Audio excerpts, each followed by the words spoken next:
आप देख रहे हैं अपना बिहार और आपके साथ मैं हूं विवेक। केके पाठक के तेवर नर्म नहीं पड़ रहे। केके पाठक ने छुट्टी को लेकर फिर से एक बड़ा फैसला लिया है। अपर मुख्य सचिव ने कहा है कि अगर जरूरत पड़ी तो घोषित आकस्मिक अवकाश रद्द हो जाएंगे। हर हाल में 220 दिन कक्षाएं संचालित होंगी। कड़ाई से स्कूलों की मॉनिटरिंग हो रही है। इधर अपर मुख्य सचिव केके पाठक ने कहा कि अघोषित अवकाश शिक्षा विभाग की मुख्य समस्या है। बिना घोषित आकस्मिक अवकाश के बाद भी स्कूल बंद मिल रहे हैं और यह बात केके पाठक को एकदम नागवार गुजरी। लू, बाढ़, शीतलहरी, श्रावणी मेला, परीक्षाओं की वजह से छुट्टी हो रही है और चिंता जाहिर करते हुए उन्होंने कहा कि ऐसी स्थिति में पढ़ाई बाधित होती जा रही है।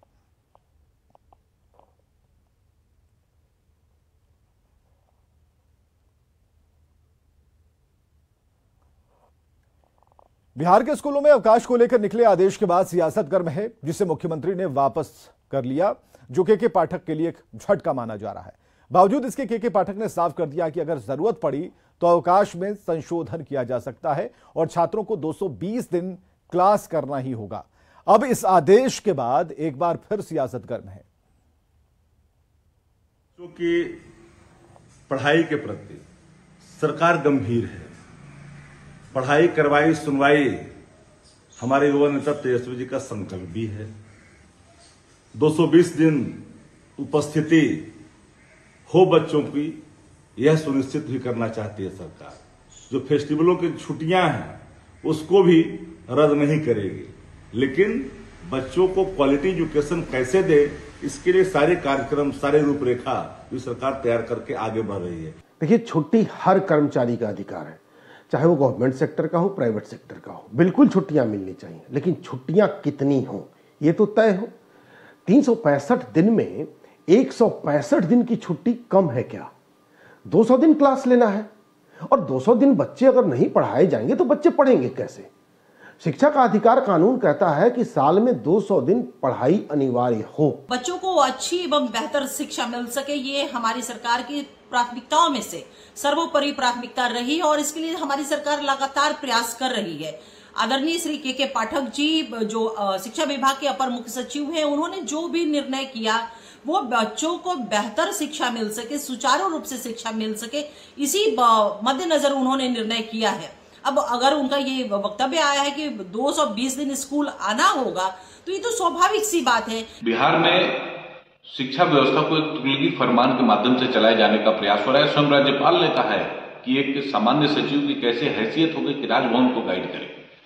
शिक्षकों को क्लासेस में जरूर जाना चाहिए, वहां पर बच्चों को पढ़ाना भी चाहिए, लेकिन लगातार प्रयास के बावजूद बिहार में तो कोई शिक्षा में सुधार दिखाई नहीं दे रहा है। न विश्वविद्यालयों में, न स्कूलों में। एक प्रकार से जनता को दिग्भ्रमित करने के लिए जिस प्रकार का प्रयास नीतीश जी की सरकार कर रही है, लक्षण शिक्षा की व्यवस्था के लिए ठीक नहीं है। इधर केके पाठक ने कहा कि जरूरत पड़ी तो घोषित आकस्मिक अवकाश रद्द होंगे। हर हाल में 220 दिन कक्षाएं संचालित होंगी और इस फरमान से शिक्षकों में नाराजगी है। बिहार सरकार के शिक्षा विभाग के द्वारा कल पुनः प्रेस नोट जारी करके बिहार की जनता को गुमराह करने का प्रयास किया जा रहा है। मैं कहना चाहता हूं कि वो जो प्रेस नोट है, उस प्रेस नोट में शैक्षणिक सत्र को अप्रैल से जनवरी माह तक ही दिखाया गया है, जबकि सच्चाई यह है कि बिहार के सरकारी विद्यालयों का शैक्षणिक सत्र अप्रैल से लेकर के मार्च माह तक क्या होता है, उनके द्वारा 2 माह की गिनती ही नहीं की गई है। शिक्षा का अधिकार अधिनियम का बार बार हवाला देकर और विद्यालय के कार्य दिवसों की जो गणना की जा रही है, मुझे लगता है विभागीय पदाधिकारियों को सही तरीके से गणना करने नहीं आ रहा है। पूरे साल में 365 दिन होता है और 60 दिनों की छुट्टी विभिन्न पर्व त्योहारों के लिए निर्धारित है। इसके अतिरिक्त 52 दिनों की रविवारीय छुट्टी होती है। कुल मिलाकर 52 दिन और 60 दिन, यह मिलाकर 112 दिन होता है। और इस प्रकार से 365 में से अगर 112 दिन घटा दिया जाए, फिर भी यह 253 दिन का जो है यह समय हो जाता है। तो 253 दिनों के विद्यालय की कार्यावधि जब पहले से ही चल रही है, तो फिर बार बार यह कहना कि आरटीई के तहत जो है विद्यालय पूरा नहीं चल पा रहा है, मैं समझता हूं शिक्षा विभाग के पदाधिकारियों द्वारा केवल सस्ती लोकप्रियता के लिए और लोगों के लिए कर्णप्रिय लगे, इसलिए इस प्रकार की बातें की जा रही है। शिक्षक भले ही इस पर ऐतराज जता रहे हो, लेकिन अभिभावक इस फैसले से खुश हैं। सरकारी स्कूलों में पढ़ाई 220 दिन होनी चाहिए, तो बिल्कुल सही बोलते हैं। लेकिन यहाँ तो सरकारी स्कूलों में बहुत ज़्यादा छुट्टियाँ मिलती है बच्चों को, कभी गर्मी की छुट्टी तो कभी शीतलहरी की छुट्टी। वो ज़रूरी भी है, लेकिन सबसे ज़्यादा है कि शिक्षकों को कभी चुनाव में लगा दिया जाता है, तो कभी जाति जनगणना में लगा दिया जाता है। इसके अलावा और भी बहुत सारे सरकारी सर्वे में उन लोगों को लगाया जाता है। तो सरकार इन सब चीज़ों के लिए अलग से कोई व्यवस्था करे और टीचर को सिर्फ बच्चों की पढ़ाई के लिए रखें तो ज़्यादा बेटर होगा। और 220 दिन अगर पढ़ाया जाए बच्चों को, तो बच्चों को भविष्य के लिए ये काफ़ी अच्छा होगा। इधर शिक्षा विभाग के अपर मुख्य सचिव पर हर तरफ से हमला हो रहा है। सबके निशाने पर आ गए हैं के पाठक। बावजूद इसके बिहार के सीएम नीतीश कुमार के पाठक पर इतना भरोसा क्यों करते हैं, यह भी समझिए।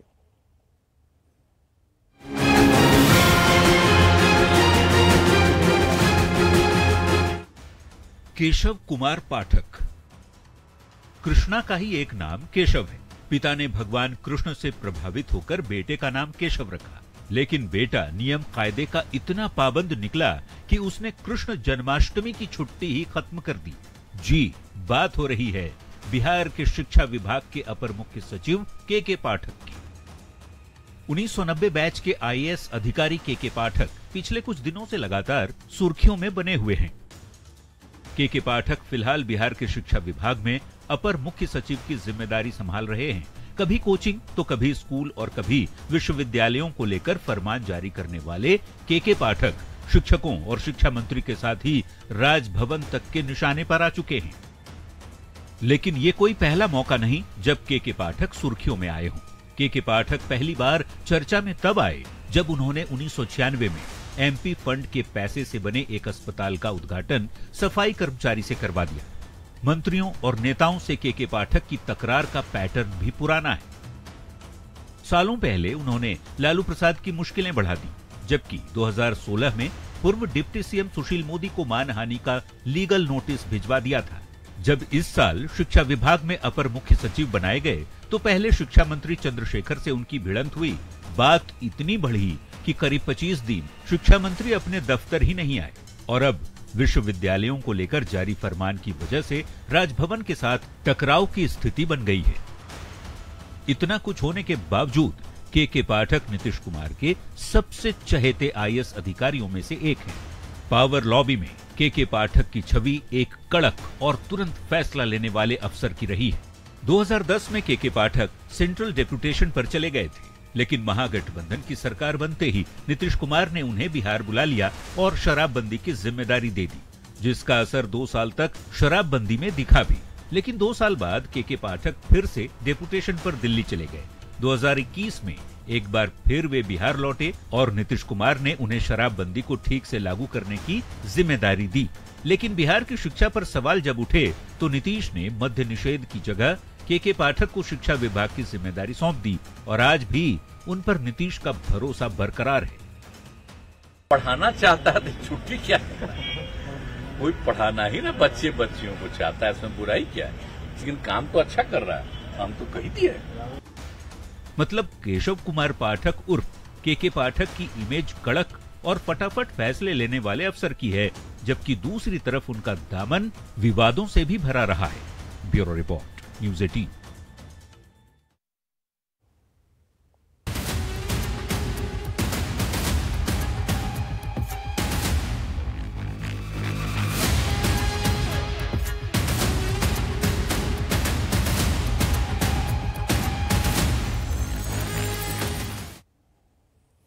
भारत बनाम इंडिया शब्द पर देश की राजनीति में हलचल है। इंडिया या भारत नाम पर सियासी बवाल शुरू हो गया है। कहा जा रहा है कि G20 के ठीक बाद मोदी सरकार ने संसद का जो विशेष सत्र बुलाया है उसमें इसी पर काम होगा। नाम बदल दिया जाएगा और फिर देश का नाम सार्वजनिक और सार्वभौमिक रूप से सिर्फ भारत रहेगा और फिर इंडिया कहा जाना बीते जमाने की बात हो जाएगी। वहीं महागठबंधन के नेताओं की दलील है कि बीजेपी की सरकार विरोधियों के एकजुट होने से डर गई है, इसलिए यह सब किया जा रहा है। कई सवाल हैं। सवाल यह उठ रहा है कि भारत को भारत कहने में हर्ज क्या है, अब तक किसने क्या कहा है भारत के बारे में, ये आप स्क्रीन पर देख पा रहे हैं। इंडिया की जगह भारत का उपयोग किया जाना चाहिए, ये सरसंघचालक ने साफ तौर पर कहा। और भाषा कोई भी हो, नाम एक ही रहता है, ये बातें उन्होंने कही हैं। इसके अलावा जो इस पर आपत्ति हुई, जयराम रमेश नेता कांग्रेस की, यह संविधान के खिलाफ है और जो संविधान से चलने वाली बात है या फिर राज्यों का जो संघ है वो खतरे में है, ये जयराम रमेश ने कहा। राहुल गांधी ने कहा है कि इंडिया अर्थात भारत राज्यों का एक संघ है। उन्होंने कहा कि एक राष्ट्र एक चुनाव का विचार संघ और उसके सभी राज्यों पर हमला है। तेजस्वी कहते हैं कि किन किन पन्नों से हटाएंगे इंडिया का नाम। आगे तेजस्वी कहते हैं कि हमारे गठबंधन के नाम से बीजेपी घबरा गई है। तो केंद्र सरकार ने 18 से 22 सितंबर तक संसद का विशेष सत्र बुलाया। इसमें चर्चा इस बात को लेकर भी है कि केंद्र की सरकार इंडिया की जगह भारत का बिल सदन में ला सकती है और इस खबर के बाद बिहार की सियासत गर्म है और महागठबंधन के बहाने बीजेपी पर हमला बोला जा रहा, वहीं बीजेपी भी हमलावर है। कई पार्टियों का नफरत क्यों है? क्या इस देश का नाम भारत नहीं है क्या? पार्टी बताए कि भारत कहना चाहिए कि नहीं कहना चाहिए। आखिर कारण तो बताएगी ना कि भारत क्यों नहीं कहा जाए। क्या भारत इस देश का नाम नहीं था? भारत था, भारत है और भारत रहेगा। भारत को भारत बोला जाए, इससे किसको एतराज है? तो आरएसएस को एतराज है, बीजेपी वालों को एतराज है। उन्होंने कहा, अब नया फॉर्मूला दिया मोहन भागवत जी ने, इंडिया ना बुलाया जाए, भारत बुलाया जाए। इतना दिन से इंडिया बुला रहे थे। इंडिया और भारत कोई अलग अलग चीज थोड़ी है, एक ही है। इस चीज को संघ परिवार क्यों नहीं समझ रहे? तो मैं समझता हूं इस तरह की बातों को उछालकर बीजेपी और संघ परिवार अपने उन विफलताओं को ढकने का ही तो प्रयास कर रहे हैं। केंद्र की सरकार जिस तरह से नाम बदलने की नीति और रीति अपनाई हुई है, उस सिलसिले को आगे बढ़ाते हुए भारत का जो प्रियम्बुल है इंडिया, उसके नाम को बदलने का जो इनके मन में चाहत है, उस स्थिति को ये आगे बढ़ाने का काम कर रहे हैं। इन्होंने जो G20 का इनविटेशन जारी किया है, उसमें प्रेसिडेंट ऑफ इंडिया की जगह इन्होंने प्रेसिडेंट ऑफ भारत लिखा है। देखिए, हमारी जो कंस्टिट्यूएंट असेंबली है, जो पार्लियामेंट थी, उसने इंडिया का नाम इंडिया नाम दिया था, भारत का नाम भी इंडिया दिया था। और मुझे हैरत होती है कि इंडिया के नाम से लोग क्यों घबराए हुए हैं। क्यों भारतीय जनता पार्टी ये समझ रही है कि अब हमारा सफाया हो जाएगा? सिर्फ नाम से सफाया हो सकता है क्या? लेकिन सच्चाई ये है कि जो विपक्षी एकता हुई है, जो श्री नीतीश कुमार जी ने पूरे देश का मूड बनाया है भारतीय जनता पार्टी की नीतियों के खिलाफ, उससे असल में घबराहट है, नाम से घबराहट नहीं है। पटना पहुंचे जेडीयू के राष्ट्रीय अध्यक्ष ललन सिंह ने कहा कि बीजेपी घबराई हुई है। INDIA शब्द से इन लोगों की जो घबराहट है साफ दिख रही है। इसलिए नाम बदलेंगे और नाम बदलने से क्या होगा? इस देश की जनता में उनके खिलाफ अविश्वास है, उसे कहां से मिटाएंगे? ड्रामा जितना करना हो करते रहें।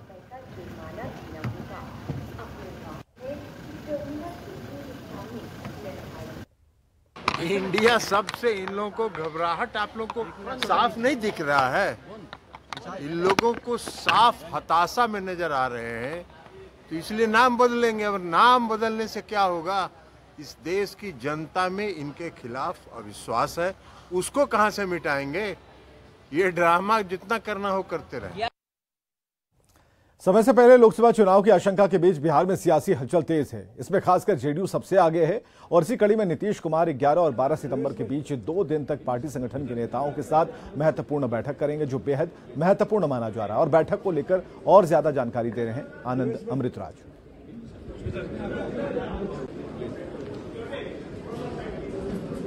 नीतीश कुमार ने आशंका जाहिर की है कि लोकसभा चुनाव समय के पहले हो सकता है। उनके इस बयान के बाद बिहार में सियासी हलचल बेहद तेज है और तमाम राजनीतिक पार्टियां तैयारी में जुट गई है।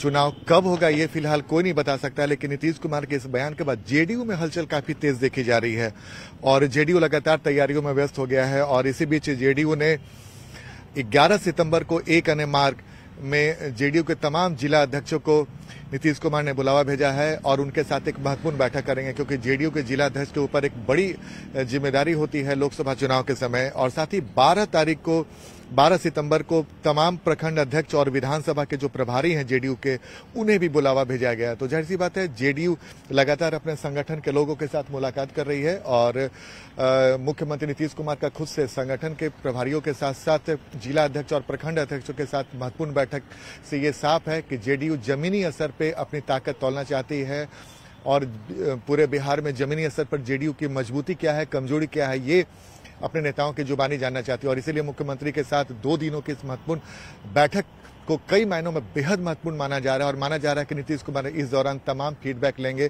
कि पूरे बिहार में जेडीयू की स्थिति क्या है और आने वाले समय में क्या कुछ कमियां हैं, उसे कैसे दूर किया जाए। तो जाहिर सी बात है, 11 और 12 सितंबर को जेडीयू के संगठन के लिहाज से बेहद महत्वपूर्ण है जब नीतीश कुमार अपने पदाधिकारियों के साथ महत्वपूर्ण बैठक करेंगे।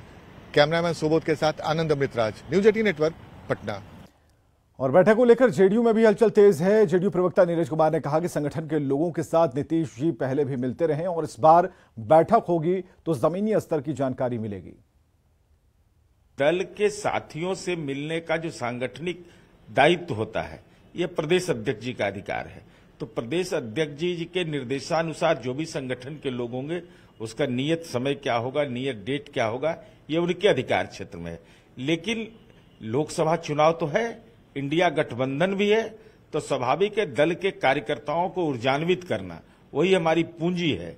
तो उन सरजमी पर जो गठबंधन की राजनीति है उसके तहत जो हमारी कार्यनीति है, साथ ही साथ जो हमारा 7 निश्चय की अद्यतन स्थिति है और देश के इतिहास को जो बदलना चाह रहे हैं, जो 15 अगस्त 1947 को आजादी नहीं मानते हैं, वैसी ताकतों को जवाब देने के लिए भी यह बैठक महत्वपूर्ण होगी।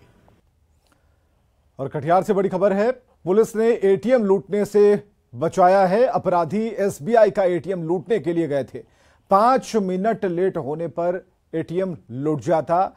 एटीएम में लगभग 3 करोड़ रुपए थे। कदवा थाना इलाके की यह घटना है। पुलिस ने एटीएम कटर गिरोह को दबोचा है और एटीएम लूटने वाले 4 अपराधी गिरफ्तार किए गए हैं। कटिहार एसपी ने बताया कि कदवा थाना क्षेत्र के सोनौली बाजार स्थित एसबीआई के एटीएम को लूटने के लिए बदमाश पूरी तैयारी के साथ पहुंचे थे, लेकिन पुलिस ने उनके मंसूबों पर पानी फेर दिया। बताया गया कि गैस कटर मशीन और छोटा सिलेंडर भी बरामद किया गया है। तस्वीरें आप देख पा रहे हैं, कदवा थाना इलाके की घटना, जहां पूरे इंतजाम के साथ लुटेरे पहुंचे तो थे, लेकिन समय पर पुलिस आ गई और पूरी टीम पकड़ी गई। आप जैसा कि मैं आप लोग कोई पीओ पर गए होंगे तो देखेंगे कि अगर 5 मिनट अगर हम लोग देर करते, कुछ मिनट अगर देर होती, तो ये लोग पूरा एटीएम जो है वो काट दिए होते। तो ये प्रोफेशनल, बहुत शातिर एटीएम कटर गैंग ये लोग है और घूम घूम के ये लोग यही काम करते हैं। अररिया से बड़ी खबर है, युवक की गला रेत कर हत्या कर दी गई है। मारियाधार के पास से शव की बरामदगी हुई है। ताराबाड़ी थाने के दभड़ा गांव की घटना है। दरअसल ताराबाड़ी थाना क्षेत्र के दभड़ा गांव में अज्ञात बदमाशों ने एक युवक की गला रेत कर हत्या कर दी। शव की पहचान दभड़ा गांव निवासी इम्तियाज के रूप में की गई है। शव मृतक के घर से कुछ ही दूर मारिया बकरा नदी के किनारे एक झाड़ी से बरामद किया गया है। फिलहाल पुलिस शव को कब्जे में लेकर पोस्टमार्टम की प्रक्रिया में जुटी है।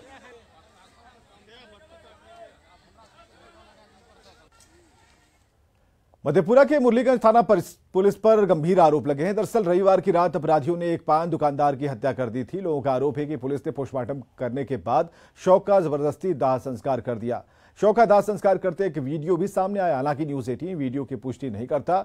वहीं जो वीडियो सामने आया है उससे यह भी स्पष्ट नहीं हो रहा है कि दाह संस्कार लोगों ने किया या पुलिस ने किया।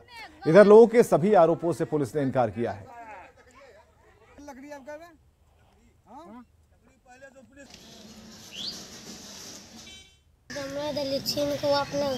के दल के हाँ प्रशासन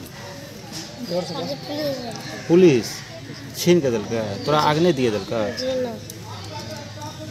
ये कपड़ा तब के पहन लगा वह पहना दल का लड़का रे बाबू हो तो केना लाश केना की भला ओते जे हमार बेटा के मारलके पहने तो हम नहीं रहिए तखनी घर पर रहिए सुने में मार लगे तो हम नहीं जाने पाछू का बोली दलके तब गलिए दरबार देने तब मार पीट के हटा दलके। अच्छा तो लाश कखन जल्ला अभी 4 बजे तो जलल हो नहीं बाबू, पुलिस जले के जरना अपने भी खरीद कर ना लगे हो। देखिए ये आरोप अभी हम नहीं कर सकते हैं, लेकिन मैं इससे सहमत नहीं हूँ, क्योंकि 1 या 1:30 बजे रात्रि में हम लोग थे पोस्टमार्टम हाउस में, जहाँ की उनका पोस्टमार्टम हुआ मृतक का, और उसके बाद वो लोग उसको घर लेके गए और हमने इस घटना में जो संलिप्त अपराधी हैं उसकी गिरफ्तारी के लिए 3 टीमें बनाई थी और रात भर हमारी टीम जो है वो अपराधियों की धरपकड़ में लगी हुई थी। सुबह से अचानक कुछ मीडिया के माध्यम से मुझे भी जानकारी मिली है, लेकिन जब हमने इसकी तहकीकात की तो ऐसा कोई मामला सामने नहीं आया।